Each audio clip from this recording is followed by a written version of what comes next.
पापा, आप ये क्या कह रहे हैं? मैं आपकी ये बात कभी नहीं मान सकता। दिनेश ने हैरानी और गुस्से से अपने पिता की तरफ देखा। उसकी आवाज कांप रही थी क्योंकि उसे यकीन ही नहीं हो रहा था कि उसके अपने पिता उससे ऐसी मांग कर सकते हैं। दूसरी तरफ उसके पिता का चेहरा गुस्से से तमतमा उठा था। उनकी आंखों में ऐसा दबाव था जिससे साफ समझ आ रहा था कि वह किसी भी कीमत पर अपनी बात मनवा कर रहेंगे। उन्होंने गुस्से में दांत भींचते हुए कहा, क्यों नहीं मान सकते तुम? जिंदगी में पहली बार तुमसे कुछ मांग रहा हूं और तुम मेरे लिए इतना भी नहीं कर सकते दिनेश? उनकी आवाज इतनी सख्त थी कि कमरे का माहौल भारी हो गया। दिनेश कुछ पल उन्हें देखता रह गया, फिर खुद को संभालते हुए बोला, मैं उस लड़की से शादी नहीं करना चाहता, हरगिज नहीं।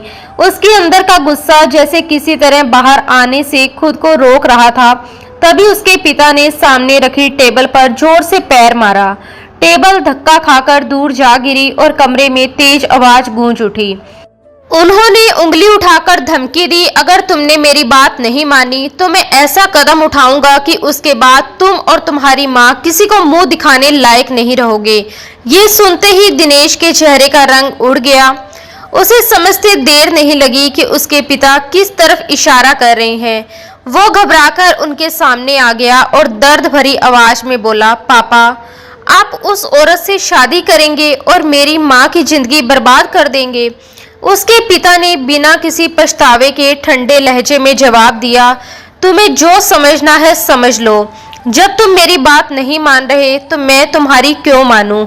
इतना कहकर वह ऑफिस से बाहर निकल गए। दिनेश वहीं खड़ा रह गया। उसकी आंखों में गुस्सा भी था और बेबसी भी। उसने पीछे से आवाज लगाई, पापा, आप गलत कर रहे हैं। मम्मी ये सब सह नहीं पाएगी। लेकिन उन्होंने एक बार भी पलटकर नहीं देखा। दिनेश तेजी से उनके पीछे कॉरिडोर तक आया और ऊंची आवाज में पुकारा, पापा, मगर वह बिना रुके आगे बढ़ते गए। दिनेश की आंखें लाल हो चुकी थी। वह दोनों हाथ सर पर रखकर वहीं खड़ा रह गया। मैं क्या करूं? उसने खुद से कहा। अगले ही पल श्रुति का चेहरा उसकी आंखों के सामने घूम गया। वह लड़की जिससे वह दिल से प्यार करता था, जिसके साथ उसने जिंदगी बिताने के सपने देखे थे। लेकिन अब सब कुछ बिखरता नजर आ रहा था। उसका दिल जानता था कि अगर उसने अपने पिता की बात नहीं मानी तो उसकी माँ की इज्जत और जिंदगी दोनों खतरे में पड़ जाएगी। वह एक तरफ अपने प्यार को देख रहा था और दूसरी तरफ अपनी माँ की टूटती दुनिया को। आखिरकार काफी देर तक खुद से लड़ने के बाद उसने फैसला कर लिया।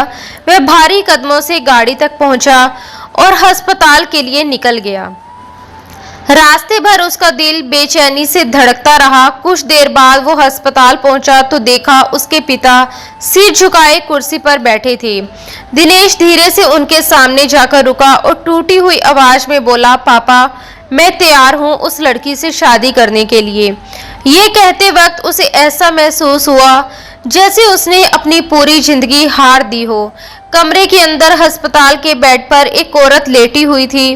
उसका कमजोर शरीर और टूटती सांसें बता रही थी कि वह जिंदगी और मौत के बीच लड़ रही थी। दिनेश के पिता ने राहत की सांस ली और बोले, रुचिका बाहर गई है, आती होगी, शादी की तैयारी करो। ज्यादा धूमधाम से नहीं तो मंदिर में सादगी से ही सही। इतना कहकर उन्होंने तुरंत किसी को फोन मिलाया। थोड़ी देर बाद रुचिका भी वहां आ गई। दिनेश ने जैसे ही उसे देखा उसकी आंखों में गुस्सा और नफरत उतर आई। उसके दिल में तूफान मचा हुआ था क्योंकि उसी लड़की की वजह से उसे अपनी मोहब्बत और अपनी माँ की खुशी दोनों कुर्बान करनी पड़ रही थी। हालांकि सच ये भी था कि रुचिका खुद इस शादी के लिए तैयार नहीं थी। उसने भी कई बार मना किया था, लेकिन अपनी माँ की हालत देखकर आखिरकार उसे भी झुकना पड़ा।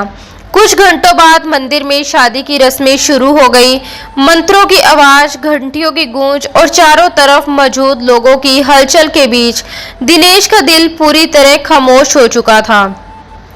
ऐसा लग रहा था जैसे वह वहां मौजूद होकर भी मौजूद नहीं है। कुछ ही देर में शादी पूरी हो गई। जैसे ही सब खत्म हुआ, दिनेश बिना किसी की तरफ देखे तेजी से मंदिर से बाहर निकल गया। उसकी सांसें भारी हो रही थी। उसने बाहर जाकर गुस्से में दीवार पर मुक्का मारा और दर्द से आंखें बंद कर ली। मैंने ये क्या कर दिया, वो बुदबुदाया। तभी उसका फोन बजा। स्क्रीन पर श्रुति का नाम चमक रहा था।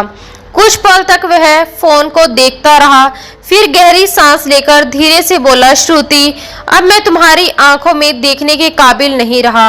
और उसने कॉल काट दी। अगले दिन सुबह सुबह रुचिका की मां की हालत अचानक और खराब हो गई।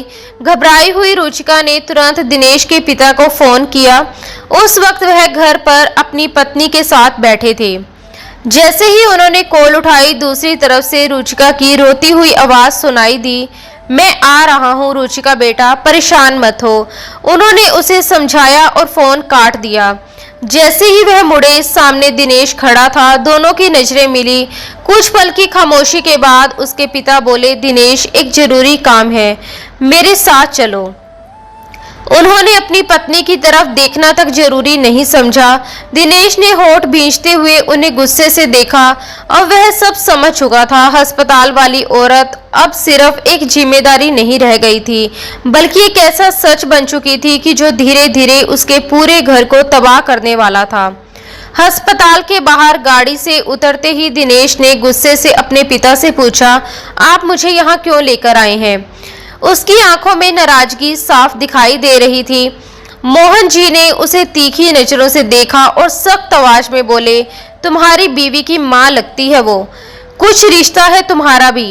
उन्होंने जैसे उसे जबरदस्ती उस रिश्ते का एहसास दिलाना चाहा, लेकिन दिनेश के चेहरे पर कोई नरमी नहीं आई। उसने ठंडे लहजे में जवाब दिया, मेरी नहीं, आपकी लगती है। आपने मुझे जबरदस्ती इस सब में घसीटा है। आपको अंदाजा भी है मम्मा को जब सच पता चलेगा तो वो मेरे और आपके साथ क्या करेगी? उसने डर और गुस्से के बीच अपने पिता को समझाने की कोशिश की। कुछ पल के लिए मोहन जी चुप हो गए। उनका चेहरा और कठोर हो गया, लेकिन उनकी खामोशी बता रही थी कि अब उनके पास पीछे हटने का कोई रास्ता नहीं बचा था। दोनों अस्पताल के अंदर पहुंचे तो वहां सब खत्म हो चुका था। रुचिका की मां इस दुनिया को छोड़ चुकी थी। सफेद चादर में लिपटी उनकी बॉडी स्ट्रेचर पर रखी थी और रुचिका उससे लिपटकर बुरी तरह रो रही थी। उसकी हालत देखकर भी दिनेश का दिल पूरी तरह नहीं पिघला। उसने झुंझलाहट भरी नजरों से उसकी तरफ देखा। ना उसे उस वक्त आंसू दिखाई दे रहे थे, ना दर्द। उसे सिर्फ ये बोझ महसूस हो रहा था कि अब वह इस लड़की को लेकर अपनी मां का सामना कैसे करेगा। दिनेश, मोहन जी ने उसे पुकारा तो वह अनमने ढंग से उनके पास आकर खड़ा हो गया। अंतिम संस्कार का सारा इंतजाम मोहन जी ने खुद संभाला। दिनेश बस दूर खड़ा सब देखता रहा, जैसे यह सब उसकी जिंदगी नहीं बल्कि किसी और की ही कहानी हो। सब कुछ खत्म होने के बाद मोहन जी ने दिनेश के कंधे पर हाथ रखा और धीमी आवाज में कहा, रुचिका को कहीं ले जाओ, अब वह तुम्हारी जिम्मेदारी है। ये सुनते ही दिनेश के अंदर फिर गुस्सा भर गया। उसने अपने पिता को तीखी नजरों से देखते हुए कहा, आप जानते हैं ना मम्मा मुझे भी घर से निकाल देगी। अभी फिलहाल आप इसे कहीं भी रखिए, मुझे फर्क नहीं पड़ता, लेकिन मैं इस वक्त इसे अपने घर नहीं ले जा सकता। आपने बहुत बड़ी मुसीबत डाल दी है मेरे सर पर। उसकी ऊंची आवाज सुनकर रुचिका की सिसकियां और तेज हो गई, लेकिन दिनेश ने उसकी तरफ देखा तक नहीं। कुछ देर बाद वह वहां से चला गया। मोहन जी ने पास ही एक छोटा सा कमरा किराए पर लेकर रुचिका को वहां रहने का इंतजाम कर दिया।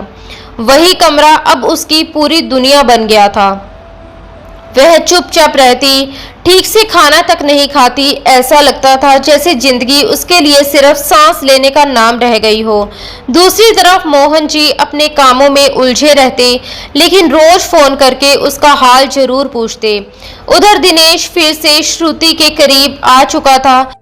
श्रुति की खूबसूरती, उसका बेफिक्र अंदाज और उसकी ग्लैमरस जिंदगी दिनेश को फिर अपनी तरफ खींचने लगी थी। छोटे कपड़े, आत्मविश्वास से भरी मुस्कान और हर वक्त खुद को सबसे अलग दिखाने का तरीका। श्रुति जानती थी कि दिनेश को कैसे अपने जादू में बांधे रखना है। दिनेश भी धीरे धीरे उसके प्यार और आकर्षण में फिर डूबता जा रहा था। रात काफी हो चुकी थी जब वो घर लौटा। घर के बड़े हॉल में उसके पिता अब भी सोफे पर बैठे उसका इंतजार कर रहे थे। दिनेश ने उन्हें देखा और बिना कुछ बोले ऊपर जाने लगा, लेकिन तभी मोहन जी की आवाज ने उसे रोक दिया। दिनेश, एक वादा करो मुझसे। उनकी आवाज पहले से कई ज्यादा भारी लग रही थी। दिनेश पलटा तो मोहन जी धीरे से बोले, मेरे बाद रुचिका का ख्याल रखोगे ना? ये सुनते ही दिनेश के होठों पर हल्की सी कड़वी मुस्कान आ गई। उसने तंज भरे अंदाज में कहा, आप हैं ना अपनी प्यारी बहू का ख्याल रखने के लिए? मोहन जी ने गहरी सांस ली और धीमे स्वर में बोले, आज हूँ, कल रहूं या ना रहूं नहीं पता, लेकिन मेरे बाद उसके पास सिर्फ तुम रहोगे। प्लीज उसे तुम्हारी माँ के गुस्से का शिकार मत बनने देना। एक पति बनकर उसकी रक्षा करना। वो बहुत सीधी और मासूम लड़की है। ये कहते वक्त उनकी आंखों में अजीब सी कमजोरी और उम्मीद दोनों दिखाई दे रही थी। दिनेश की आंखें भी हल्की नम हो गई। उसने दर्द भरी आवाज में कहा, मेरा भी कोई कसूर नहीं था पापा। आपने मेरी शादी श्रुति की जगह उस अनजान लड़की से क्यों करवाई? आप जानते हैं ना, मैं श्रुति से प्यार करता हूँ। मोहन जी हल्का सा मुस्कुराए। उनकी मुस्कान में अजीब सा दर्द था। उन्होंने धीरे से कहा, एक दिन आएगा दिनेश जब तुम्हें खुद एहसास होगा कि मैंने तुम्हारे लिए गलत लड़की नहीं चुनी थी। मैं वो देख सकता हूँ जो तुम अभी नहीं देख पा रहे। उनकी आवाज सुनकर दिनेश खामोश हो गया। उसके मन में कई सवाल उठ रहे थे, लेकिन शब्द गले में अटक गए।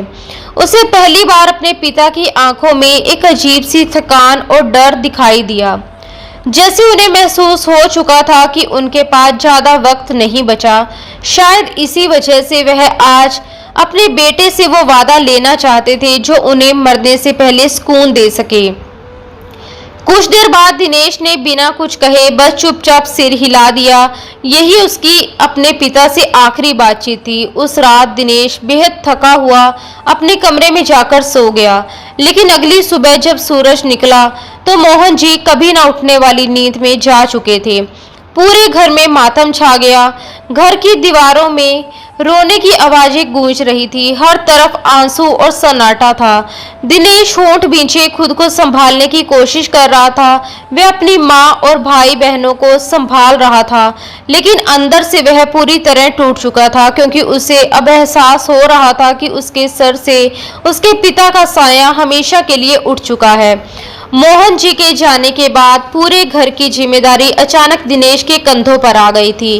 वह 3 भाई बहनों में सबसे बड़ा था। उसके बाद एक छोटा भाई और सबसे छोटी बहन थी। इतने बड़े घर का वारिस होने के बावजूद उस घर में अब अजीब सा सन्नाटा पसरा रहता था। हर कोना मोहन जी की याद दिलाता था। दिनेश बाहर से खुद को मजबूत दिखा रहा था, लेकिन अंदर ही अंदर वह बुरी तरह टूट चुका था। उसकी जिंदगी पहले ही उलझी हुई थी और अब हालात ने उसे पूरी तरह घेर लिया था। श्रुति उसकी माँ के दोस्त की बेटी, वही लड़की जिससे वह सच्चा प्यार करता था और जिसके साथ उसने अपनी पूरी जिंदगी बिताने के सपने देखे थे। दोनों जल्दी शादी करने वाले थे, लेकिन मोहन जी की मौत ने सब कुछ बदल दिया। अब रुचिका उसकी जिंदगी का हिस्सा बन चुकी थी, चाहे वह उसे अपनाना चाहता या नहीं। सबसे बड़ी बात यह थी कि श्रुति कभी भी उसकी जिंदगी में पत्नी बनकर नहीं आ सकती थी, क्योंकि रुचिका अब कानूनी तौर पर उसकी बीवी थी और उसे तलाक देना भी उसके लिए आसान नहीं था, क्योंकि मरने से पहले उसने अपने पिता से वादा किया था कि वह हमेशा उसका ख्याल रखेगा। मोहन जी के अंतिम दर्शन के दौरान रुचिका भी वहां आई थी। उसने अपने चेहरे पर चादर ढक रखी थी, लेकिन फिर भी दिनेश ने उसे पहचान लिया था। हालांकि उसने हमेशा की तरह उसे नजरअंदाज कर दिया, जैसे वह कोई अजनबी हो, जैसे उसकी जिंदगी में उसकी कोई अहमियत ही ना हो। उस वक्त घर के हालात बेहद खराब थे। उसकी माँ और भाई बहन रो रो कर बेहाल थे। दिनेश खुद अपने दुख को दबाकर सबका सहारा बना हुआ था। बड़े बेटे होने की जिम्मेदारी निभाते हुए वह सबको संभाल रहा था, लेकिन इन सब के बीच उसने एक बार भी रुचिका के बारे में नहीं सोचा। ना ये पूछा कि वह कैसी है, ना ये जानने की कोशिश की कि वह अकेले कैसे रह रही होगी। धीरे धीरे 8 दिन गुजर गए। हवेली में जिंदगी फिर से पटरी पर लौटने लगी। लेकिन दिनेश की जिंदगी अब भी बिखरी हुई थी। रुचिका उस छोटे से किराए के अपार्टमेंट में अकेली रह रही थी, जहां पहले मोहन जी उसका ध्यान रखा करते थे। अब उनके जाने के बाद वह पूरी तरह अकेली पड़ चुकी थी। लेकिन दिनेश को इससे कोई फर्क नहीं पड़ रहा था। एक रात अचानक दिनेश गहरी नींद में था, जब उसे ऐसा लगा जैसे किसी ने जोर से झंझोर कर जगा दिया हो। वह घबराकर उठ बैठा। उसका दिल तेजी से धड़क रहा था। उसने लंबी सांस ली और खुद को शांत करने की कोशिश की, लेकिन बेचैनी कम नहीं हुई। उसने अभी अभी सपने में अपने पिता को देखा था। मोहन जी बेहद नाराज और उदास दिखाई दे रहे थे। वह जैसे उससे कुछ कहना चाहते थे। दिनेश देर तक सिर पकड़कर बैठा सोचता रहा कि आखिर उसके पापा उसे सपने में क्यों डांट रहे थे। तभी अचानक उसके दिमाग में रुचिका का ख्याल आया। उसे याद आया कि उसने मोहन जी की मौत के बाद एक बार भी उसकी खबर नहीं ली थी। मरने से पहले उसके पिता ने उसे रुचिका का नंबर दिया था, लेकिन उसने उसे सेव तक नहीं किया। दिनेश ने जल्दी से मोबाइल उठाया और पुराने मैसेजेस खंगोलने लगा। काफी देर बाद आखिर उसे वो नंबर मिल गया। उसने तुरंत कॉल लगा दी। फोन काफी देर तक बजता रहा, लेकिन किसी ने नहीं उठाया। फिर अचानक धीमी और अनिंदी सी आवाज सुनाई दी, हेलो। दिनेश कुछ पल तक चुप रहा। उसे समझ ही नहीं आ रहा था कि क्या कहे। फिर उसने रूखे लहजे में सिर्फ इतना पूछा, कहाँ हो। दूसरी तरफ कुछ पल खामोशी रही। शायद रुचिका भी उसकी आवाज सुनकर हैरान थी, क्योंकि इतने दिनों बाद पहली बार उसने उसे फोन किया था। फिर उसने धीमी आवाज में जवाब दिया, अंकल ने जो अपार्टमेंट दिलवाया था वही हूँ। उसकी आवाज बेहद टूटी हुई लग रही थी, लेकिन उसमें अजीब सा सुकून भी था, क्योंकि वही छोटा सा कमरा अब उसकी पूरी दुनिया बन चुका था। दिनेश ने हल्का सा गला साफ किया और पूछा, अकेली हो। उसे खुद अजीब लग रहा था कि वह उससे इस तरह बात कर रहा है। जी अकेली हूँ, रुचिका ने धीरे से जवाब दिया। कुछ पल चुप रहने के बाद दिनेश बोला, ठीक है, मैं तुम्हारे रहने का इंतजाम अपने घर में करता हूँ। इतना कहकर उसने बिना कुछ और बोले फोन काट दिया। फोन बंद करने के बाद वह काफी देर तक सोचता रहा कि अपनी माँ को ये बात कैसे बताएगा, क्योंकि वह अच्छी तरह जानता था कि उसकी माँ कभी रुचिका को इस घर की बहू के रूप में स्वीकार नहीं करेगी। उसे अपने पिता पर गुस्सा भी आ रहा था कि जाते जाते वो उसकी जिंदगी को इतनी मुश्किलों में डाल गए। अगली सुबह वह ऑफिस जाने की बजाय सीधे रुचिका के अपार्टमेंट पहुंचा। मोहन जी उसके लिए सारी जानकारी पहले ही छोड़ गए थे। यहाँ तक कि वकील ने भी उसे एक फाइल दी थी, जिसमें रुचिका से जुड़ी हर जानकारी मौजूद थी। उसी फाइल में ये भी लिखा था कि मोहन जी अपनी प्रॉपर्टी का एक हिस्सा रुचिका के नाम कर गए थे। हालांकि रुचिका ने खुद उस हिस्से को लेने से मना कर दिया था, लेकिन मोहन जी चाहते थे कि उसके पास जिंदगी में मजबूती रहे और कोई उसे कमजोर समझकर दबा न सके। शायद यही वजह थी कि वह मरने से पहले उसके भविष्य को सुरक्षित करना चाहते थे। दिनेश ने अपार्टमेंट की घंटी बजाई। कुछ देर बाद दरवाजा खुला। सामने रुचिका खड़ी थी। वह बेहद कमजोर लग रही थी। उसका चेहरा पीला पड़ चुका था और सूखे होठों पर पपड़ी जम गई थी। दिनेश ने पहली बार उसे गौर से देखा। उसकी हालत देखकर वह खुद हैरान रह गया। तुम्हें क्या हुआ? उसने जेब से हाथ निकालते हुए पूछा और अंदर चला आया। शायद बुखार है, रुचिका ने धीरे से कहा। दिनेश सोफे पर बैठ गया और वह चुपचाप उसके लिए पानी ले आई। उसने गिलास हाथ में लिया, लेकिन पीने की बजाय मेज पर रख दिया। फिर पूरे अपार्टमेंट पर नजर दौड़ाने लगा। वहां सन्नाटा था, बिल्कुल अकेलापन। कुछ पल बाद उसने सीधे मुद्दे पर आते हुए कहा, देखो, मैं साफ और सीधी बात करने का आदी हूँ। मेरी माँ तुम्हें पसंद नहीं करती और वजह तुम अच्छी तरह जानती हो, लेकिन अब तुम मेरी बीवी हो, इसलिए तुम्हें मेरे घर ले जाना पड़ेगा ताकि मैं पापा से किया वादा निभा सकूं। हालांकि माँ तुम्हें घर में कदम नहीं रखने देगी, इसलिए तुम्हें पीछे वाले हिस्से यानी अनेक्सी में रहना होगा। अगर मंजूर हो तो बताओ, उसने बिना किसी नरमी के सीधी बात कह दी। रुचिका चुपचाप उसे देखती रही।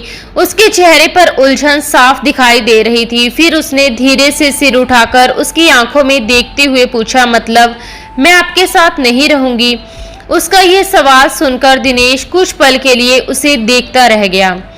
उसे एहसास हुआ कि शायद ये लड़की उससे कुछ उम्मीदें बांध चुकी है, ऐसी उम्मीदें जिन्हें पूरा करने का उसका कोई इरादा नहीं था। कुछ देर तक खामोशी छाई रही। फिर दिनेश ने धीरे से सिर हिलाया और बेहद सपाट लहजे में बोला, देखो, मेरा पहले से श्रुति के साथ रिश्ता है। मैं उससे कमिटेड हूँ और आगे भी वही रिश्ता रखना चाहता हूँ। इसलिए मैं पति पत्नी वाला कोई ड्रामा या दिखावा नहीं करना चाहता। तुम बस वही रहो जहाँ सबकी जिंदगी थोड़ी सुकून से गुजर सके। उसके शब्द इतने ठंडे थे कि जैसे वह किसी इंसान से नहीं बल्कि कोई जिम्मेदारी निभाने की मजबूरी से बात कर रहा हो। फिर वह उठ खड़ा हुआ और जाते जाते बोला, अपना सामान पैक कर लो, शाम को लेने आऊंगा। और हाँ, माँ का स्वभाव बहुत तेज है, तुम्हें उन्हें खुद हैंडल करना होगा क्योंकि इस शादी में मेरी कोई मर्जी शामिल नहीं थी। ये कहकर उसने हल्के से कंधे उचकाए जैसे इस रिश्ते से उसका कोई लेना देना ही ना हो। फिर कमरे से बाहर निकल गया। रुचिका काफी देर तक दरवाजे की तरफ देखती रही जहां से वह गया था। उसके दिल में अजीब सी हलचल थी। उसे समझ नहीं आ रहा था कि वह खुश हो या दुखी। कम से कम अब उसके सर पर रहने की जगह तो होगी, लेकिन जिस तरह दिनेश उससे दूरी बना रहा था वह एहसास उसे अंदर से चुभ भी रहा था। फिर भी उसने चुपचाप अपना छोटा सा बैग तैयार कर लिया। शाम को दिनेश वापस आया। उसने बिना ज्यादा बात किए उसका सामान उठाया और उसे गाड़ी में बैठने का इशारा किया। जैसे ही दोनों कार में बैठे, दिनेश ने सीट बेल्ट लगाते हुए उसकी तरफ देखा और कहा, सीट बेल्ट लगाओ। रुचिका ने उलझन भरी नजरों से उसकी तरफ देखा। उसने जिंदगी में बहुत कम बार कार में सफर किया था। उसे ये तक नहीं पता था कि सीट बेल्ट कैसे लगाई जाती है। दिनेश ने दूसरी बार थोड़ा सख्त लहजे में कहा, सीट बेल्ट लगाओ। इस बार रुचिका ने शर्मिंदगी से नजरें झुका ली। वह घबराकर बेल्ट को इधर उधर खींचने लगी, लेकिन समझ ही नहीं पा रही थी कि उसे लगाना कैसे है। दिनेश ने झल्लाकर गहरी सांस ली और आगे झुक गया। उसने उसके बहुत करीब आते हुए सीट बेल्ट पकड़कर खुद ही उसकी जगह फिट कर दी। उस एक पल में रुचिका की सांसें जैसे थम गई। उसका दिल तेजी से धड़कने लगा। दिनेश पहली बार उसके इतने करीब आया था। दूसरी तरफ दिनेश गुस्से में सिर झटकते हुए मन ही मन बड़बड़ाया, पापा भी ना, कैसी जाहिल और गवार लड़की मेरे गले बांध गए। लेकिन रुचिका के लिए वह पल बिल्कुल अलग था। उसका चेहरा शर्म से हल्का गुलाबी हो गया था। दिनेश ने एक नजर उसकी तरफ देखा और फिर तिरस्कार से नजरें फेर ली। अजीब लड़की है, इसमें शर्माने वाली क्या बात थी। वह बड़बड़ाता हुआ ड्राइविंग पर ध्यान देने लगा। सफर धीरे धीरे खामोशी में आगे बढ़ता रहा। कुछ देर बाद गाड़ी शहर की मेन रोड पर पहुंच चुकी थी। बाहर ढलती शाम का मौसम बेहद खूबसूरत लग रहा था। सूरज धीरे धीरे आसमान के किनारे डूब रहा था और सुनहरी रोशनी सड़क पर फैल रही थी। रुचिका खिड़की से बाहर देखते हुए धीरे धीरे सब भूलने लगी। वह बहुत समय बाद कार में बैठी थी और पहली बार अपने पति के साथ कहीं जा रही थी। उसके दिल में हल्की सी खुशी भी थी। चाहे दिनेश उसे अपनाने को तैयार नहीं था, वह चोरी चोरी उसकी तरफ देखती, लेकिन दिनेश पूरी तरह ड्राइविंग में मगन था। रुचिका ने दुपट्टा अपने चारों तरफ अच्छे से लपेट रखा था। बिना मेकअप का साफ सुथरा चेहरा, मासूम आंखें और बेहद साधारण कपड़े। वह बिल्कुल अलग दुनिया की लड़की लग रही थी। उसे खुद भी नहीं पता था कि अब वह कैसी जिंदगी में कदम रखने जा रही है। कुछ देर बाद गाड़ी एक बड़े से घर के सामने आकर रुकी। चौकीदार ने बड़ा सा लोहे का गेट खोला और कार अंदर दाखिल हुई। दिनेश नीचे उतरा, सामान निकाला और बिना कुछ बोले उसे पीछे आने का इशारा किया। घर के पीछे थोड़ी दूरी पर एक छोटी सी अनेक्सी बनी हुई थी।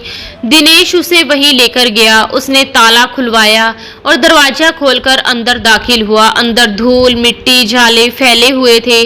कई महीनों से वहां कोई नहीं रहा था। दिनेश ने उसका सामान एक तरफ रखा और ठंडी आवाज में बोला, ये सब तुम्हें खुद साफ करना होगा। उसके लहजे में ना हमदर्दी थी ना अपनापन। इतना कहकर वह तुरंत वापस मुड़ गया। रुचिका बस चुपचाप उसे जाते हुए देखती रह गई। उसकी आंखों में हल्की नमी उतर आई। दिल में बस एक ही बात थी, काश वह 2 पल रुककर उससे ठीक से बात कर लेता, लेकिन शायद दिनेश के पास उसके लिए वक्त नहीं था। उसने धीरे से आह भरी, दुपट्टा ठीक किया और सफाई में लग गई।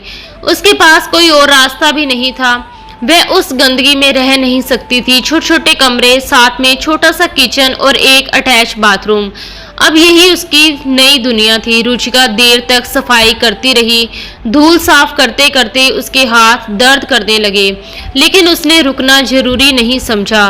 काफी देर बाद जब सब थोड़ा ठीक हुआ तो वह थककर फर्श पर ही बैठ गई।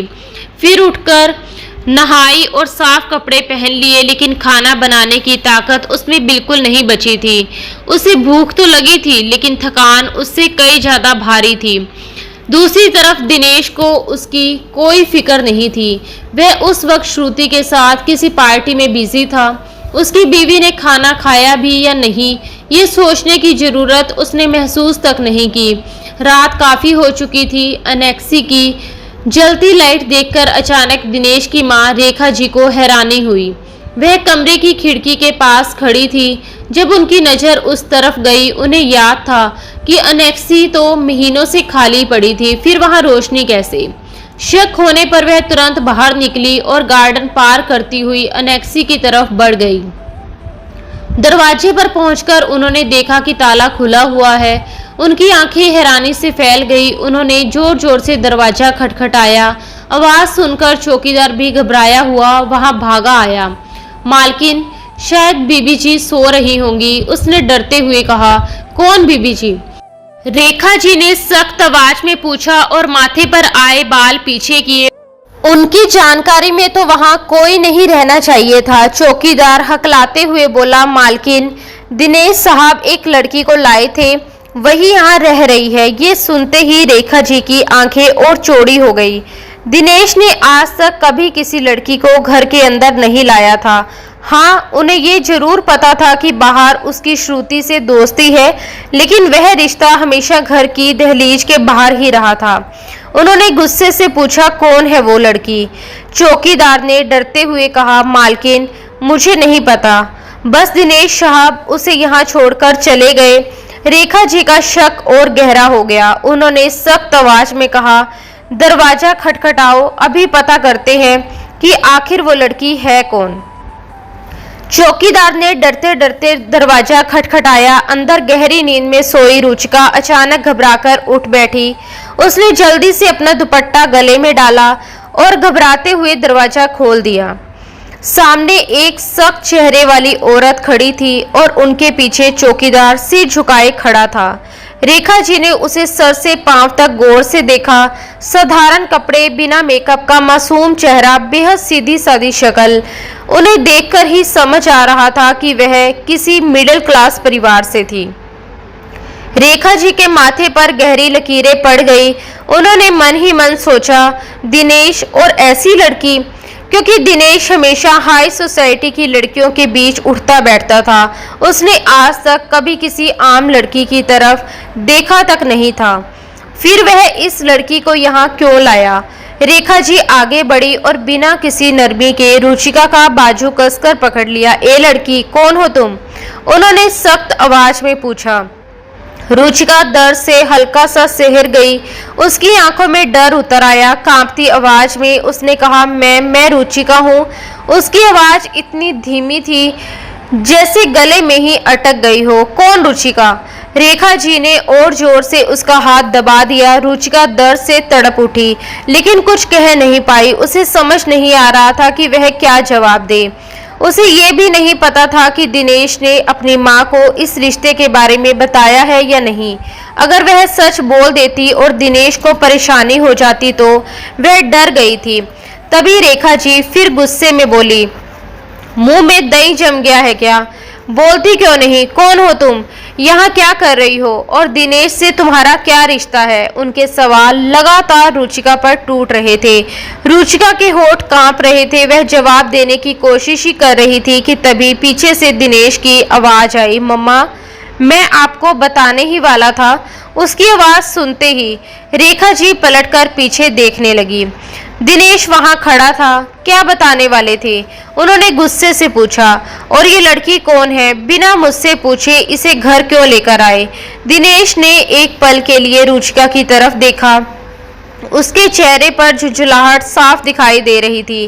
फिर उसने बेहद ठंडी आवाज में कहा, ये मेरी बीवी है। यह सुनते ही रेखा जी जैसे सन रह गई। अगले ही पल वह तंज में हंस पड़ी।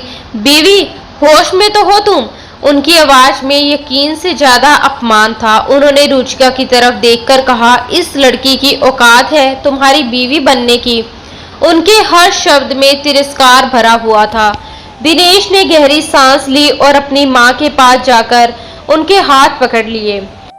लेकिन सच तो ये था कि उनकी बातों ने उसके अंदर भी रुचिका के लिए फिर वही नफरत जगा दी थी। कहीं ना कहीं वह खुद भी यही सोचता था कि ये लड़की उसकी दुनिया का हिस्सा बनने के लायक नहीं है। कुछ पल बाद उसने धीमी आवाज में कहा, पापा ने ये शादी करवाई थी। रेखा जी अविश्वास से उसे देखती रह गई। दिनेश कुछ पल रुका, जैसे सोच रहा हो कि आगे क्या कहे। फिर उसने धीरे से कहा, मम्मा, ये किसकी बेटी है? ये सुनकर आपको और बड़ा झटका लगेगा। रेखा जी का चेहरा सख्त हो गया। किसकी? उन्होंने लगभग फुसफुसाते हुए पूछा। दिनेश ने उनकी आंखों में देखते हुए कहा, कविता की बेटी। ये नाम सुनते ही रेखा जी का चेहरा जैसे पत्थर का हो गया। अगर वह इस दुनिया में किसी औरत से सबसे ज्यादा नफरत करती थी तो वह कविता थी। कुछ पल तक वह बस रुचिका को देखती रही। फिर अचानक जैसे उनका गुस्सा फूट पड़ा। वह तेजी से आगे बढ़ी, रुचिका का बाजू पकड़कर उसे अपनी तरफ खींचा और अगले ही पल उसके गाल पर जोरदार थप्पड़ मार दिया। रुचिका संभल नहीं पाई और पीछे जाकर जमीन पर गिर पड़ी। उसकी आंखों के आगे अंधेरा छा गया। तेरी माँ मेरी जिंदगी में मुसीबत बनकर आई थी और अब तू आ गई। रेखा जी गुस्से से चिल्ला रही थी। क्या सोच रखा है तुम माँ बेटी ने? मेरे पति के बाद अब मेरा बेटा भी मुझसे छीन लोगी? उनका गुस्सा इतना भयानक था कि दिनेश तक घबरा गया। तभी शोर सुनकर उनका छोटा भाई मनीष और बहन मोना भी वहां आ गए। दिनेश ने तुरंत कहा, मोना, मम्मा को अंदर ले जाओ। वो नहीं चाहता था कि बात और बढ़े। इस बीच रुचिका अब भी जमीन पर गिरी हुई थी। उसका पूरा शरीर जैसे सुन्न पड़ गया था। उसमें उठने तक की ताकत नहीं बची थी। दिनेश ने एक नजर उसकी तरफ देखा, लेकिन उसके चेहरे पर ना अफसोस था ना चिंता। उसने बस चौकीदार से कहा, नंदू, अपनी बीवी को बुलाओ और इसे उठाकर बेड पर लिटा दो। इतना कहकर वह अपनी मां का हाथ पकड़कर अंदर चला गया। नंदू कुछ पल वही खड़ा रुचिका को देखता रहा। उसके मन में उन लोगों के लिए गुस्सा था जिनके दिलों में जरा भी इंसानियत नहीं बची थी। फिर वह जल्दी से अपनी पत्नी को बुलाकर लाया। उसकी पत्नी ने बड़ी मुश्किल से रुचिका को उठाकर बिस्तर पर लिटाया। काफी देर बाद जब रुचिका को होश आया तो उसने धीरे धीरे आंखें खोली। नंदू की पत्नी उसके पास बैठी थी। उसने प्यार से उसे जूस पिलाया। रुचिका के गाल पर अब भी उंगलियों के लाल निशान साफ दिखाई दे रहे थे। वह जूस पी रही थी, लेकिन उसकी आंखों से लगातार आंसू बह रहे थे। उस पल उसे ऐसा लग रहा था जैसे इस दुनिया में गरीब इंसानों की कोई इज्जत नहीं होती। गरीब लोग शायद सिर्फ अपमान सहने और दर्द झेलने के लिए ही पैदा होते हैं, जबकि ये दुनिया हमेशा अमीरों के इशारे पर चलती है। रुचिका चुपचाप बैठी रो रही थी, जबकि दूसरी तरफ रेखा जी का गुस्सा किसी घायल शेरनी की तरह बेकाबू हो चुका था। उनकी आंखों में दर्द, अपमान और बरसों की जलन साफ दिखाई दे रही थी। उन्होंने गुस्से से दिनेश की तरफ देखा और लगभग चिल्लाते हुए बोली, तुमने उस लड़की से शादी कैसे कर ली? तुम तो सब जानते थे ना? जानते थे तुम्हारे पापा उस औरत कविता पर जान छिड़कते थे। उनकी आवाज में इतनी कड़वाहट थी कि कमरा जैसे भारी हो गया। सच भी यही था कि मनीष, मोना और दिनेश ने अपने माँ बाप को कभी एक खुशहाल पति पत्नी की तरह नहीं देखा था। बचपन से उन्होंने बस लड़ाई झगड़े और ताने ही देखे थे। दिनेश ने नजरें झुका ली। उसे अपनी माँ की हालत देखकर सचमुच डर लग रहा था। वह धीमी आवाज में बोला, मम्मा, मैं मजबूर था, मेरे पास कोई दूसरा रास्ता नहीं था। पापा ने मुझे धमकी दी थी, मैं कुछ नहीं कर पाया। उसने जैसे अपनी गलती कबूल कर ली हो। रेखा जी गुस्से से कांप उठी। अब श्रुति को क्या मुंह दिखाओगे तुम? उन्होंने तिरस्कार से कहा। दिनेश तुरंत बोला, मैं संभाल लूंगा उसे। वैसे भी मैं इस लड़की के साथ कोई रिश्ता नहीं रखना चाहता। ये सुनकर रेखा जी को थोड़ी राहत मिली। उन्होंने तुरंत कहा, तो फिर तलाक दो उसे और हमेशा के लिए इस कहानी को खत्म करो। मैं इस लड़की का साया भी इस घर पर नहीं देखना चाहती। लेकिन दिनेश उलझन में था। उसने धीरे से कहा, अभी तलाक नहीं दे सकता। मम्मा, मेरी मजबूरी समझिए। आप लोग मेरी फैमिली हैं। पापा अपना फैसला सुनाकर चले गए, लेकिन कोई मुझसे भी पूछे कि आखिर मैं क्या चाहता हूँ। उसकी आवाज में घुटन थी। तभी मनीष धीरे से उसके पास आया और उसके कंधे पर हाथ रखकर बोला, भाई, मम्मी की मर्जी के बिना यहाँ कुछ नहीं हो सकता। रेखा जी फिर गुस्से से बोली, अगर उस लड़की को तलाक नहीं दिया तो मेरा मरा हुआ चेहरा देखोगे। वो भावनात्मक दबाव डाल रही थी। दिनेश ने तुरंत सिर हिलाया। मम्मा, जब तक मुझे उसके लिए कोई अच्छा लड़का नहीं मिल जाता और उसका भविष्य सुरक्षित नहीं हो जाता, मैं उसे तलाक नहीं दे सकता। ये सुनते ही रेखा जी भड़क उठी। तुम्हें उस लड़की की इतनी चिंता क्यों हो रही है? भाड़ में जाए वो और उसका भविष्य।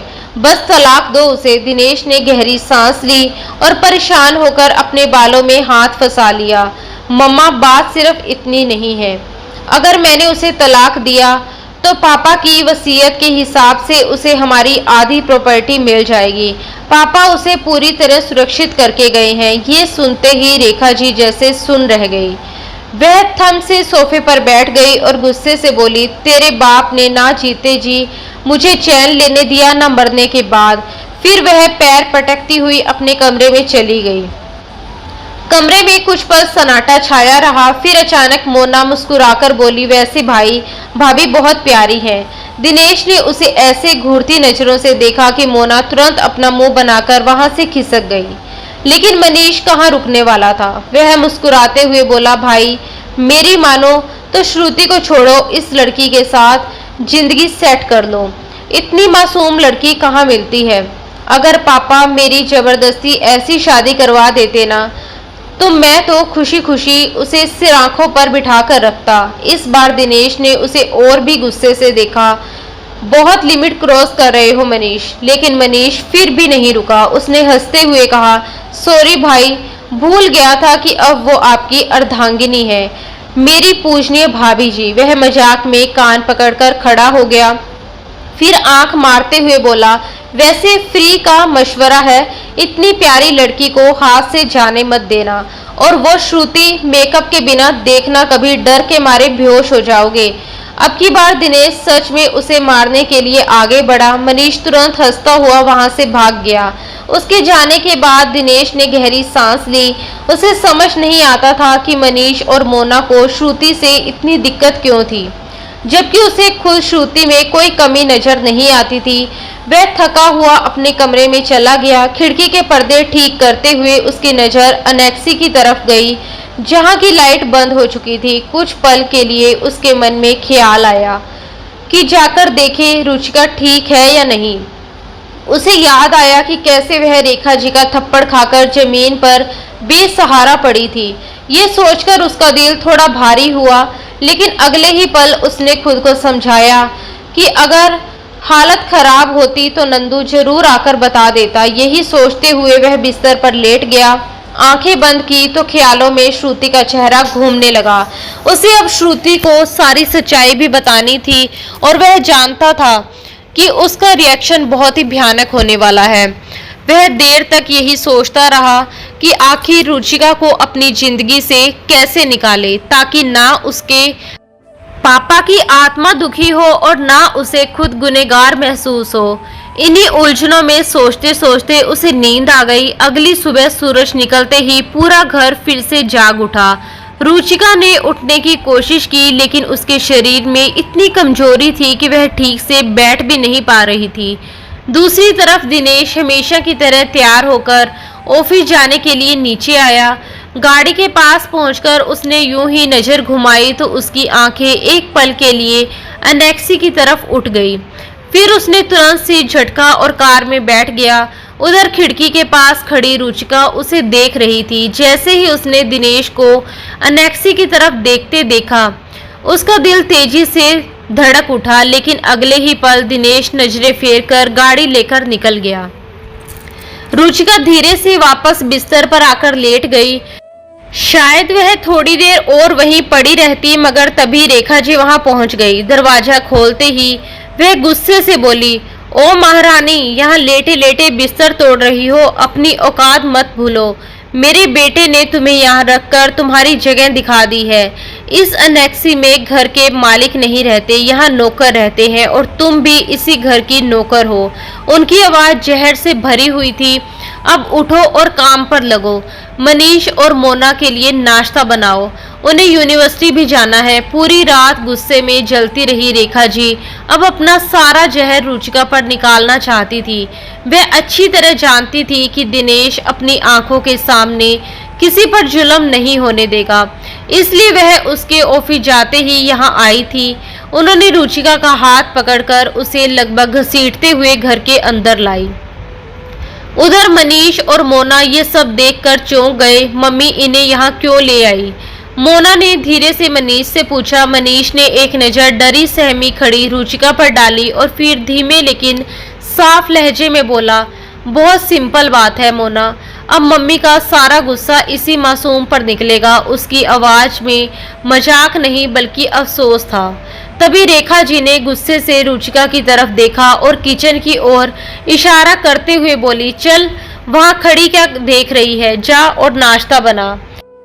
उनका अंदाज ऐसा था जैसे किसी नौकर को आदेश दिया जा रहा हो। रुचिका घबराकर किचन की तरफ देखने लगी। वह पूछना चाहती थी कि क्या बनाना है, किसे क्या पसंद है, लेकिन उसकी हिम्मत ही नहीं हुई।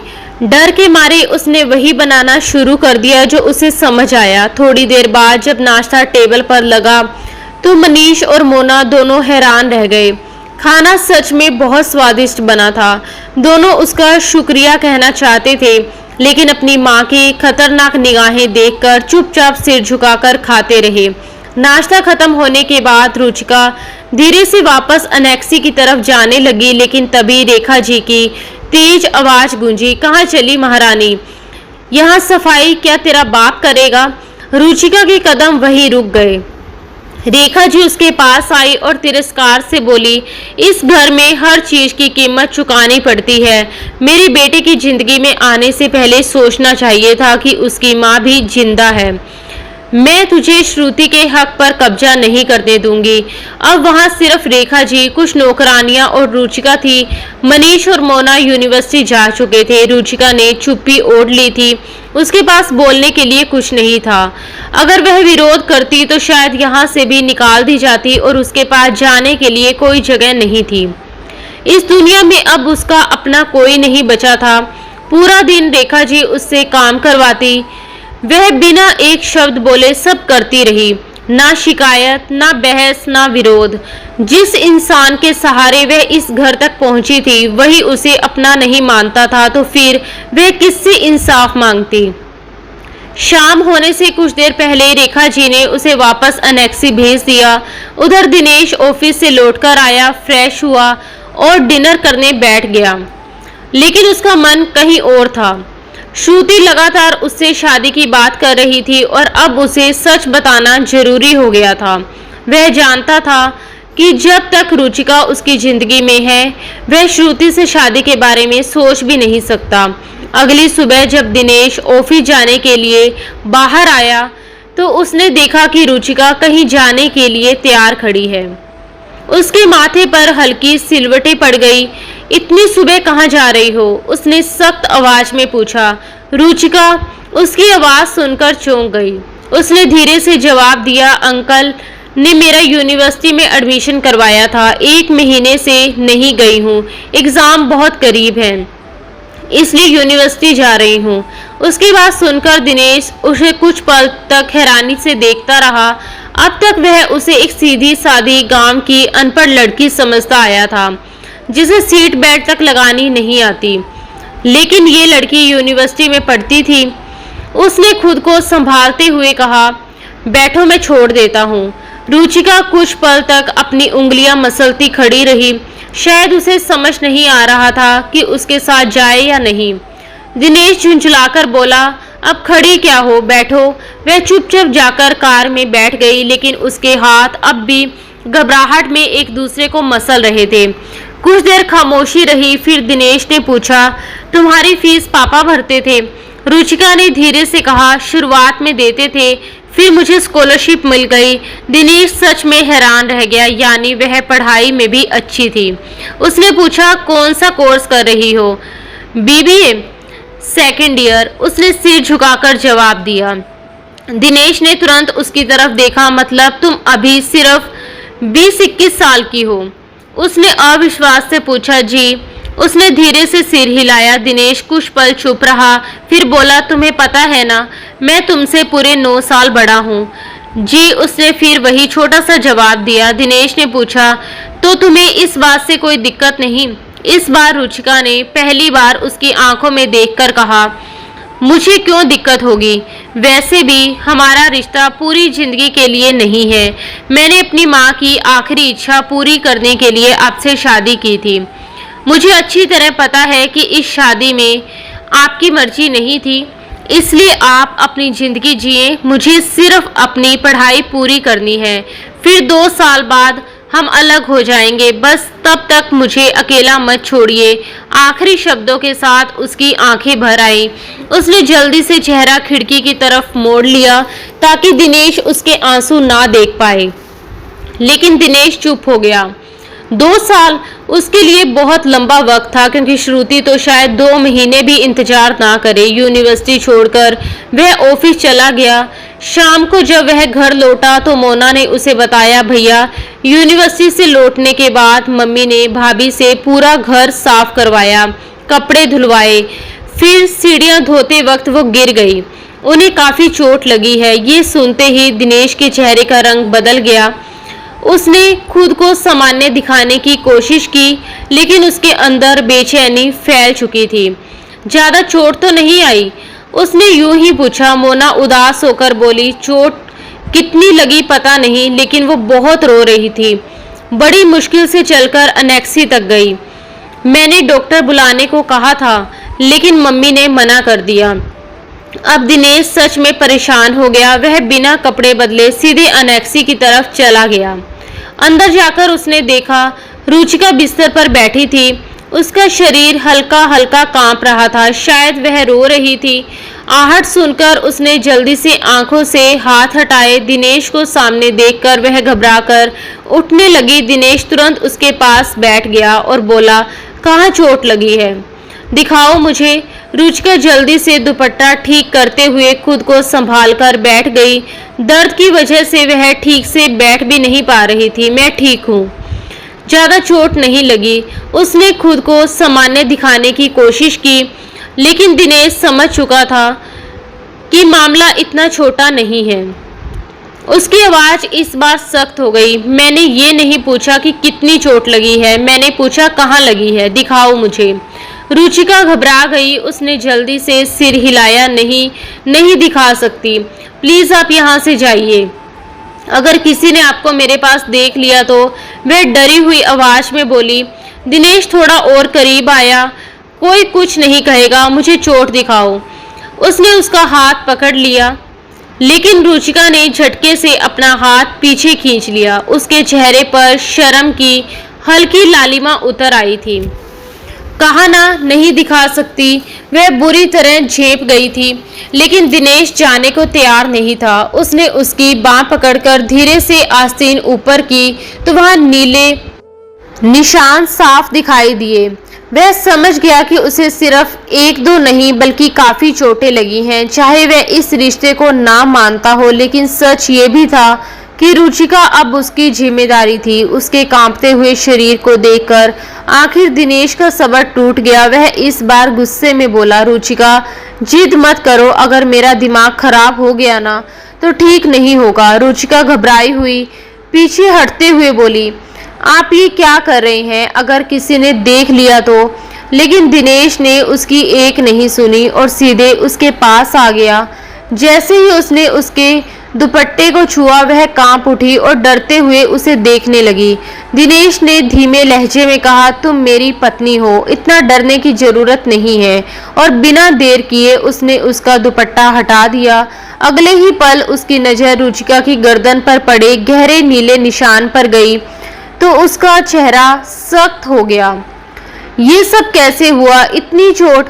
उसके सवाल में गुस्सा कम और चिंता ज्यादा थी। रुचिका ने नजरें झुका ली, शब्द जैसे गले में अटक गए हों। मैं गिर गई थी, कुछ भारी चीज लग गई। उसने बहुत मुश्किल से कहा, जैसे कोई अपनी गलती कबूल कर रहा हो। दिनेश ने धीरे से उसकी चोट को छुआ तो वह दर्द से सिसक उठी, लेकिन उस पल वह दर्द से ज्यादा उसकी नजदीकी महसूस कर रही थी। उसकी खुशबू, उसकी मौजूदगी, सब कुछ उसके दिल की धड़कनें तेज कर रहा था। रुको, मैं अभी आता हूँ, कहकर दिनेश बाहर निकला, मगर सामने अपनी माँ को देखकर ठिठक गया। उनकी आवाज में नफरत साफ थी। तुम कोई डॉक्टर नहीं हो, मरने दो उसे। लेकिन इस बार दिनेश भी पीछे हटने वाला नहीं था। वो मेरी पत्नी है, उसे इस हालत में छोड़ना पाप होगा, कहकर वह आगे बढ़ गया। कुछ ही देर में वह फास्ट एड बॉक्स लेकर लौटा और बिना कुछ कहे रुचिका के सामने बैठ गया। बहुत ही सावधानी से उसके जख्म साफ करने लगा। हर बार जब वह मरहम लगाता रुचिका हल्के से सिसक उठती। दर्द काफी था, लेकिन वह चुपचाप सह रही थी। दिनेश ने जब उसके जख्म पर हल्के से फूंक मारी तो एक अजीब सी सिहरन उसके पूरे जिस्म में दौड़ गई, जैसे उसकी हर सांस उसे छू रही हो। गर्दन पर मरहम लगाने के बाद उसने उसे सहारा देकर पीछे टिकाया, लेकिन जैसे ही उसका हाथ कंधे पर गया रुचिका दर्द से तड़प उठी। यहाँ भी चोट है? दिनेश ने हैरानी से पूछा, लेकिन इस बार वह घबरा गई। नहीं, मैं खुद लगा लूंगी, उसने जल्दी से कहा और क्रीम लेने की कोशिश की, मगर दिनेश ने सख्ती से उसे रोक दिया।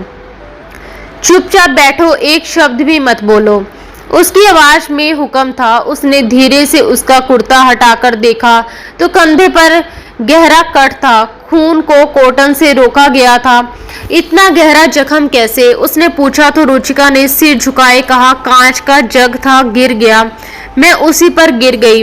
दिनेश चुपचाप उसका इलाज करता रहा, लेकिन वह महसूस कर रहा था कि रुचिका खुद को छुपाने की कोशिश कर रही है। और एक पल के लिए उसका हाथ भी कांप गया।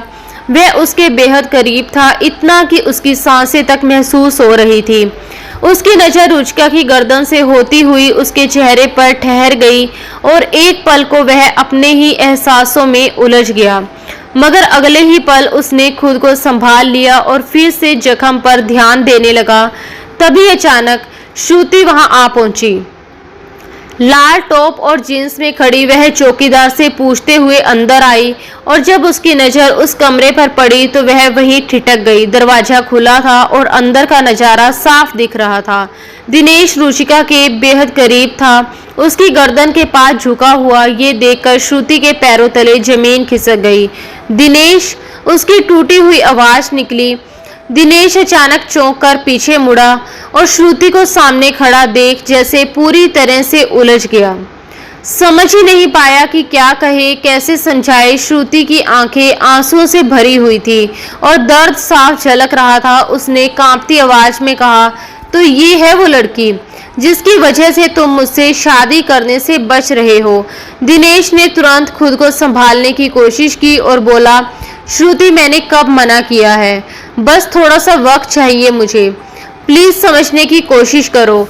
ये सब पापा की वजह से हुआ है, मैं तुम्हें सब कुछ समझाऊंगा, चलो अंदर चलकर बात करते हैं। उसने आगे बढ़कर उसे रोकना चाहा, लेकिन श्रुति अब कुछ सुनने की हालत में नहीं थी। उसकी आंखों ने जो देखा उसने उसी पर यकीन कर लिया और बिना एक पल रुके रोती हुई वहां से भाग गई।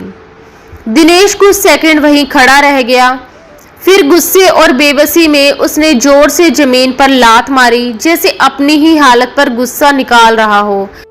उसने एक नजर रुचिका पर डाली और बिना कुछ कहे वहां से निकल गया। कमरे में एकदम सन्नाटा छा गया। कुछ ही देर पहले वही इंसान कितनी नरमी से उसके जख्मों पर मरहम लगा रहा था, उसकी तकलीफ समझ रहा था, और अब उसी के सामने अपनी मोहब्बत को देखकर सब कुछ भूलकर चला गया। रुचिका थकी हुई सी तकिए पर सिर रखकर सोने की कोशिश करने लगी, क्योंकि अगली सुबह उसे यूनिवर्सिटी जाना था और पहले ही उसकी पढ़ाई का काफी नुकसान हो चुका था। सुबह जब वह हमेशा की तरह साधारण कपड़ों में चुपचाप घर से निकली और पार्किंग एरिया पार कर रही थी, तभी अचानक पास में गाड़ी का हॉर्न बजा। वह चौंक कर पलटी तो देखा दिनेश गाड़ी रोके उसका इंतजार कर रहा था। इस बार उसने बिना कुछ कहे दरवाजा खोला और अंदर बैठ गई। दिनेश ने हल्की नाराजगी में कहा, एक दिन छुट्टी ले लेती तो क्या फर्क पड़ जाता। रुचिका की आंखें भर आई। अगर एक दिन और मिस किया तो एग्जाम कैसे दूंगी, पहले ही बहुत नुकसान हो चुका है। उसकी आवाज में बेबसी साफ थी। दिनेश को उसकी हालत पर तरस आया और उसे पापा की बात याद आई कि वह लड़की बिल्कुल बेकसूर है, उसे सजा नहीं मिलनी चाहिए। उसने शांत स्वर में कहा, तुम छुट्टी के बाद एक जगह चली जाना, वहां आराम से पढ़ पाओगी, वरना मम्मी फिर से तुमसे काम करवाएंगी और मैं हर बार रोक नहीं पाऊंगा। रुचिका ने हिचकिचाते हुए पूछा, आप मुझे कहाँ छोड़ेंगे? उसकी आंखों में उम्मीद और डर दोनों थे। दिनेश ने जवाब दिया, मेरी दोस्त कोमल है, उसके घर छोड़ दूंगा, वहां तुम अच्छे से पढ़ लेना, शाम को मैं खुद लेने आ जाऊंगा। रुचिका ने हल्के से सिर हिला दिया और फिर यही उनका रोज का सिलसिला बन गया। दिनेश उसे यूनिवर्सिटी छोड़ता, वापस लाता, फिर कोमल के घर पढ़ने के लिए छोड़ देता और शाम को ऑफिस से लौटते वक्त उसे ले आता। धीरे धीरे दिनेश को समझ आने लगा कि उसकी माँ रुचिका के साथ कितना गलत व्यवहार करती है। उधर घर में हालात और बिगड़ रहे थे। उसकी माँ तलाक के लिए दबाव डाल रही थी और श्रुति ने साफ कह दिया था कि उसके पास सिर्फ 3 महीने हैं फैसला करने के लिए, या तो वह या रुचिका। इन सब तनावों से दूर रहने के लिए दिनेश ने घर से बाहर ज्यादा वक्त बिताना शुरू कर दिया। एक रात वह खिड़की के पास खड़ा कुछ सोच रहा था। उसकी माँ कुछ दिनों के लिए अपने भाई के घर गई हुई थी। घर में सिर्फ मोना, मनीष और दिनेश ही थे। तभी उसके मन में ख्याल आया कि क्यों ना रुचिका को अपने कमरे में शिफ्ट कर ले, ताकि वह शांति से पढ़ सके और उसका मन भी थोड़ा हल्का हो जाए। उसने मनीष को पहले ही समझा दिया था कि माँ के वापस आने से पहले उसे बता दे। यही सोचकर वह रुचिका के कमरे में गया। रुचिका उसे देखकर थोड़ा घबरा गई, लेकिन दिनेश ने इस बार बहुत सामान्य और दोस्ताना अंदाज में उससे बात की। तुम्हें पढ़ाई में कोई दिक्कत तो नहीं होती? रुचिका ने धीमे से कहा, थोड़ी होती है, लेकिन मैं मैनेज कर लेती हूँ। दिनेश ने कहा, तुम्हारा एग्जाम पास है, अगर तुम चाहो तो मैं तुम्हारी मदद कर सकता हूँ, मम्मी भी घर पर नहीं है। रुचिका बस उसे देखती रह गई। तभी दिनेश ने अचानक कहा, अपना सामान उठाओ और मेरे कमरे में चलो। ये सुनकर वह घबरा गई, लेकिन मना भी नहीं कर पाई और दिनेश उसे अपने कमरे में ले आया। वह हैरानी से उस बड़े और खूबसूरत कमरे को देख रही थी। दिनेश ने समझाते हुए कहा, कुछ दिन यहाँ आराम से रहो, पढ़ाई में जो भी दिक्कत होगी मैं मदद कर दूंगा। रुचिका के चेहरे पर मासूमियत और हैरानी देखकर दिनेश खुद भी सोच में पड़ गया। अनजाने में वह उसकी तुलना श्रुति से करने लगा। श्रुति जहां बोल्ड, घमंडी और दिखावे वाली थी, वही रुचिका सीधी, मासूम और दिल की साफ थी, जिसमें जरा सा भी लालच नहीं था। दिनेश को याद आया कि उसने रुचिका से कहा था कि पापा ने जो प्रॉपर्टी उसके नाम की है वह ले सकती है, लेकिन उसने साफ मना कर दिया था। मुझे कुछ नहीं चाहिए, बस पढ़ाई पूरी हो जाए, फिर मैं अपनी जिंदगी खुद संभाल लूंगी। ये सुनकर दिनेश बस उसे देखता रह गया था, क्योंकि ऐसी सच्ची और मासूम लड़कियां इस दुनिया में बहुत कम होती हैं। वह बेड पर बैठकर पढ़ाई करने लगी, लेकिन उसकी आंखों में नींद साफ झलक रही थी। तभी दिनेश ने अचानक गंभीर होकर पूछा, क्या तुम्हारी मम्मी ने कभी मेरे पापा के बारे में तुमसे कुछ बताया है? सवाल थोड़ा अचानक था, इसलिए रुचिका ने किताब से नजर उठाकर उसे देखा और हल्की सोच में पड़ गई। फिर धीमी आवाज में बोली, बहुत ज्यादा नहीं, बस 2-3 बार ही, वो भी हाल ही में, जब अंकल मम्मी की तबीयत खराब होने पर अस्पताल आए थे। उसकी बात सुनकर दिनेश थोड़ा हैरान हुआ, क्योंकि उसने हमेशा अपनी माँ रेखा से यही सुना था कि उसके पापा किसी दूसरी औरत से मिलते थे, और वो हमेशा यही समझता रहा कि वो औरत शायद रुचिका की मम्मी ही थी। लेकिन रुचिका ने धीरे धीरे पूरी सच्चाई बतानी शुरू की। मैंने उन्हें सिर्फ एक बार देखा था, जब पापा के गुजर जाने की खबर सुनकर वो हमारे घर आए थे। उन्होंने मेरी यूनिवर्सिटी की फीस भी भरी थी, लेकिन मम्मी ने बाद में अपने कंगन बेचकर वो पैसे उन्हें लौटा दिए। उसके बाद मुझे स्कॉलरशिप मिल गई और फिर पापा की पेंशन और मेरी ट्यूशन से हमारा खर्च चलने लगा।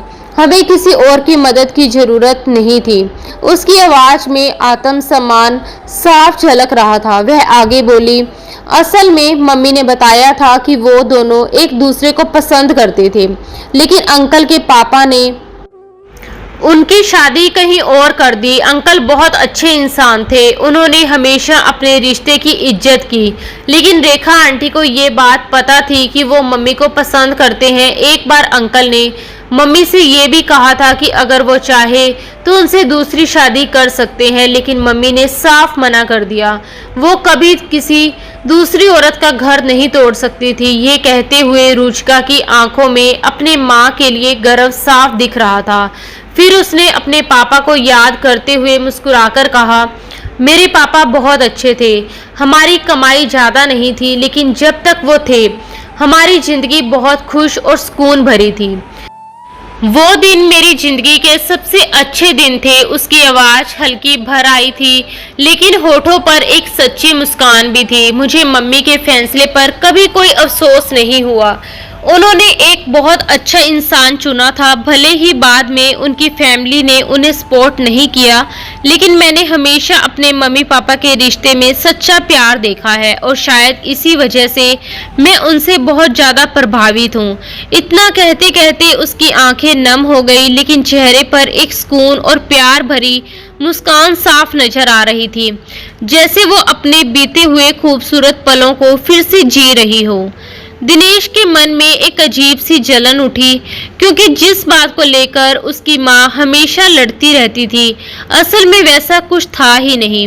वो तो बस बेवजह की जलन थी, जो उन्हें अंदर ही अंदर खाए जा रही थी। रुचिका ने फिर से चुपचाप किताब में नजर झुका ली, और दिनेश ने हल्की झुंझलाहट में सिर हिला दिया। पढ़ते पढ़ते रुचिका कब बेड पर ही सो गई, उसे खुद भी पता नहीं चला।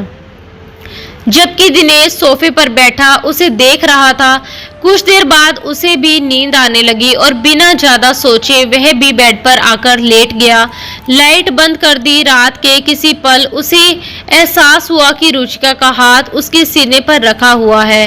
वह चौंक कर उसकी तरफ देखने लगा। फिर याद आया कि उसे तो वह खुद ही अपने कमरे में लाया था। रुचिका गहरी नींद में थी। दिनेश उसे जगाना नहीं चाहता था, लेकिन उसके मन में एक अनजाना सा खिंचाव महसूस हो रहा था। उसे वो पल याद आ गया जब वह उसके जख्मों पर मरहम लगा रहा था। वह शर्म से लाल हो गई थी। उसी याद में खोकर उसने धीरे से उसके गाल को छुआ और फिर उसके माथे को चूम लिया। उस पल उसे एक अजीब सा सुकून मिला, जैसे उसके दिल को पहली बार चैन मिला हो। उसे एहसास हुआ कि इस रिश्ते में कुछ खास है, कुछ ऐसा जो उसे अंदर तक सुकून दे रहा है। अगले दिन भी वह रुचिका को अपने कमरे में ले आया, और अब उसे खुद समझ नहीं आ रहा था कि वह ऐसा क्यों कर रहा है। शायद अब उसे उसकी आदत सी होने लगी थी। श्रुति जो पहले खुद उसके करीब आने की कोशिश करती थी, अब उसके ख्यालों में भी नहीं थी। वह अपने असूलों वाला इंसान था जिसने कभी शादी से पहले रिश्तों को उस तरह नहीं लिया, लेकिन अब उसके दिल में कुछ बदल रहा था। रात को जब सब साथ में खाना खा रहे थे, मोना और रुचिका बातें कर रही थी और दिनेश चुपचाप उन्हें देख रहा था, तभी मोना ने जिद की कि वह रुचिका को अपने कमरे में सुलाना चाहती है, लेकिन दिनेश ने साफ मना कर दिया क्योंकि वह नहीं चाहता था कि उसकी पढ़ाई का नुकसान हो। रुचिका ने भी चुपचाप उसकी बात मान ली और मोना नाराज होकर चली गई। कुछ देर बाद रुचिका कमरे में आई। अभी भी उसे वहां रहना अजीब लग रहा था। पिछली रात की बात याद कर उसे खुद पर गुस्सा आ रहा था कि वह बेड पर ही सो गई थी, जबकि उसे लगा था कि दिनेश पूरी रात सोफे पर ही रहा। वह नहीं जानती थी कि दिनेश खुद अपनी भावनाओं में उलझकर रात में उठकर दूर चला गया था। वह समझ नहीं पा रही थी कि सोफे पर बैठे या बेड पर। तभी दिनेश ने नरमी से कहा, यहाँ आ जाओ, मैं तुम्हें खा नहीं जाऊंगा। तो वह धीरे से आकर बेड पर बैठ गई और पढ़ाई में लग गई, लेकिन एक सवाल हल नहीं हो रहा था और परेशान होकर वह रोने लगी। दिनेश तुरंत उसके पास आया, उसकी किताब हटाई और उसके आंसू पोंछते हुए पूछा, रो क्यों रही हो? उसने गुस्से में कहा, ये सवाल नहीं हो रहा। दिनेश हंस पड़ा, इतनी सी बात पर रो रही हो, पागल। और फिर उसे बड़े प्यार से समझाने लगा। रुचिका उसकी बातों को हैरानी से देख रही थी। आप कितने इंटेलिजेंट हैं। उसकी मासूमियत पर दिनेश मुस्कुरा उठा और बिना सोचे उसके गाल पर हल्का सा किस कर दिया। रुचिका एकदम घबरा गई और दूर हट गई। मैं यहाँ पढ़ाई करने आई हूँ। उसकी आवाज में डर था, क्योंकि वह किसी ऐसे रिश्ते में नहीं पढ़ना चाहती थी जिसका कोई भविष्य ना हो। दिनेश ने खुद को संभालते हुए कहा, ठीक है, पढ़ो। और वह थोड़ा दूर हो गया। रुचिका सोफे पर जाकर बैठ गई, लेकिन दिनेश को ये अच्छा नहीं लगा। फिर भी उसने कुछ नहीं कहा। जब वह वहीं सोने लगी तो दिनेश ने मजाक में डरा दिया, वहां मत सोना, डर लगेगा। और वह तुरंत वापस बेड पर आ गई। थोड़ी ही देर में वह गहरी नींद में सो गई। दिनेश मुस्कुराया, कंबल हटाकर उसे देखा और फिर उसी कंबल में उसके पास लेट गया। उसके दिल ने पहली बार साफ कहा, वह अब उससे दूर नहीं रह सकता। एक हफ्ता यूं ही बीत गया। उसकी माँ भी वापस आ गई और रुचिका फिर से अपने कमरे में चली गई। उसके एग्जाम शुरू हो गए थे और वह पूरी मेहनत से पढ़ाई में लगी थी, लेकिन दिनेश का दिल अब उसके बिना बेचैन रहने लगा था। सिर्फ एक हफ्ते में वह उसकी मासूमियत, उसकी सादगी और उसकी खुशबू का आदी हो गया था। अब वह इस रिश्ते को आगे बढ़ाना चाहता था, जबकि श्रुति धीरे धीरे उसके ख्यालों से दूर हो चुकी थी।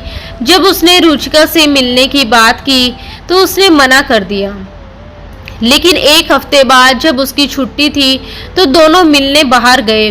वापसी में उनकी गाड़ी का एक्सीडेंट हो गया। रुचिका बेहोशी में भी दिनेश का नाम ले रही थी। दोनों को अस्पताल ले जाया गया, जहां घर के सभी लोग और श्रुति भी पहुंच गई। दिनेश के पैरों में फ्रैक्चर था और रुचिका के हाथ में प्लास्टर चढ़ा दिया गया। 2 दिन अस्पताल में गुजारने के बाद वे दोनों घर वापस लौट आए। दिनेश ने जैसे ही रुचिका को अपने कमरे में आने के लिए कहा, उसकी माँ को बहुत गुस्सा आया, लेकिन इस बार दिनेश ने किसी की परवाह नहीं की। उसके पैरों में कई जगह फ्रैक्चर था, वह खुद से ठीक से चल नहीं पा रहा था और कुछ ही दिनों में ऑपरेशन के लिए उसे विदेश जाना था। ऐसे समय में रुचिका बिना थके, बिना शिकायत के दिन रात उसकी सेवा में लगी रहती थी। वहीं दूसरी तरफ श्रुति ने साफ कह दिया कि वह किसी अपाहिज इंसान का इंतजार नहीं कर सकती। और ये सुनकर दिनेश को पहली बार सुकून मिला कि वह सही समय पर उससे दूर हो गया। उसे रुचिका के लिए मन ही मन अफसोस भी होता, लेकिन जिस तरह वह बिना किसी शिकन के उसकी देखभाल कर रही थी, उससे उसका दिल भर आता। अब उसके हाथ का प्लास्टर भी उतर चुका था और वह पूरी तरह दिनेश की देखभाल में लग गई। रेखा जी भी हैरान थी कि जिस लड़की को उन्होंने हमेशा नज़रअंदाज किया, वही आज उनके बेटे के लिए सब कुछ कर रही है। एक दिन दिनेश खुद से शर्ट पहनने की कोशिश कर रहा था, लेकिन दर्द की वजह से कर नहीं पा रहा था। पहले एक मेल नर्स उसकी मदद करता था, लेकिन अब उसे छुट्टी दे दी गई थी। तभी रुचिका ने उसे परेशान होते देखा, चुपचाप पास आई और बहुत सहजता से उसकी शर्ट बदल दी। दिनेश उसे देखता रह गया और मुस्कुराते हुए बोला, पापा ने तुम्हारे बारे में जो कहा था आज समझ आया, तुमसे बेहतर कोई नहीं हो सकता। ये सुनकर रुचिका झेंप गई। दिनेश ने उसका हाथ पकड़कर अपने पास बिठाया, लेकिन रुचिका जल्दी से बोली, पहले खाना खा लीजिए, और खुद को संभालने लगी। दिनेश हल्के मजाक में बोला, अभी तो बहाने बना लो, लेकिन मैं ठीक हो गया ना, फिर तुम्हें 1 मिनट भी नहीं दूंगा। उसकी बात समझकर रुचिका शर्म से लाल हो गई और दिनेश मुस्कुराने लगा। धीरे धीरे उसकी हालत थोड़ी बेहतर हुई तो डॉक्टर ने ऑपरेशन की सलाह दी, जिसके लिए उसे लंदन जाना था। रुचिका पहले तो तैयार नहीं हुई, लेकिन दिनेश भी उसके बिना नहीं जाना चाहता था। आखिरकार दोनों साथ जाने के लिए तैयार हो गए। जाते वक्त रेखा जी ने रुचिका को गले लगाकर कहा, तुमने मेरी हर गलती के बावजूद मेरा घर संभाला, ऐसी बहू किस्मत से मिलती है। ये सुनकर रुचिका की आंखें भर आई और दिनेश भी खुश हो गया कि आखिर उसकी मां ने उसे समझ लिया। लंदन पहुंचकर ऑपरेशन का समय आया तो रुचिका बहुत घबरा गई। वह बाहर बैठकर भगवान से दुआ करती रही। कुछ घंटों बाद डॉक्टर ने बताया कि ऑपरेशन सफल रहा। तब जाकर उसकी सांस में सांस आई। होश आने पर दिनेश सबसे पहले रुचिका को ही पुकारने लगा। वह वहीं बैठी थी। उसकी आवाज सुनते ही दौड़कर पास आई। उसकी आंखों में आंसू थे, वह बहुत डर गई थी। दिनेश ने उसका हाथ पकड़कर कहा, अब डर खत्म, अब सिर्फ खुशियां होंगी, और उसने वादा किया कि वह उसे हमेशा खुश रखेगा।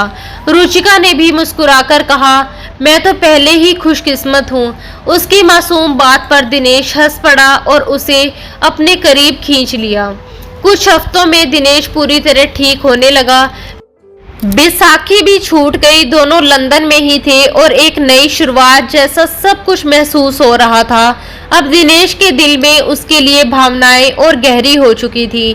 उसकी नजरें हर वक्त उसे ढूंढती रहती और रुचिका भी उसकी नजदीकियों से घबराते हुए खुद को दूर नहीं रख पाती थी। एक दिन जब वह उसे खाना देकर जाने लगी, दिनेश ने उसका हाथ पकड़कर रोक लिया। वह हल्के से उसके पास खींच गई और दोनों की नजरें एक दूसरे में खो गई। उस पल में कोई जल्दबाजी नहीं थी, बस अपनापन और भरोसा था। दिनेश ने उसे अपने करीब खींचते हुए धीरे से कहा, अब मैं बिल्कुल ठीक हूँ और अब तुम्हें अपने पास रखने का पूरा हक चाहता हूँ। उसकी आवाज में सच्चाई थी। रुचिका का दिल जोर जोर से धड़क रहा था, लेकिन इस बार उसमें डर नहीं था, सिर्फ भरोसा था। वह उसकी बाहों में सिमट गई, जैसे उसे अपनी मंजिल मिल गई हो। उस पल में दोनों ने महसूस किया कि अब उनका रिश्ता मजबूरी नहीं बल्कि सच्चे प्यार की शुरुआत बन चुका है। एक ऐसा रिश्ता जिसमें अब सिर्फ साथ, भरोसा और सुकून था। दोस्तों, आज की हमारी ये दिल को छू जाने वाली कहानी आपको कैसी लगी? हमें अपने दिल की बात कमेंट बॉक्स में ज़रूर बताएं, क्योंकि आपकी हर एक राय हमारे लिए बहुत मायने रखती है। अगर इस कहानी ने आपको थोड़ा सा भी इमोशनल किया हो, आपके चेहरे पर मुस्कान लाई हो या आपके दिल को कहीं ना कहीं छू लिया हो, तो इसे लाइक ज़रूर करें।